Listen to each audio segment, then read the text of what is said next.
Director of Turkish company Al Bayrak, Jamil Shinojak met Sindh Minister for Transport Shajil Inam Memon.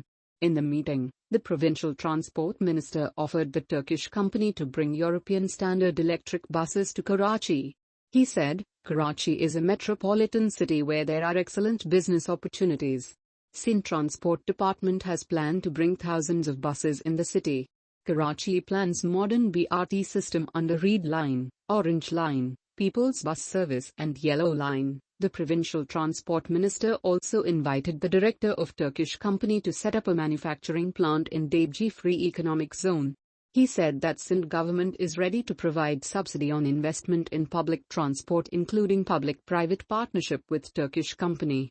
Pakistan and Turkey have brotherly relations. We want Turkish companies to invest in Sindh's public transport sector.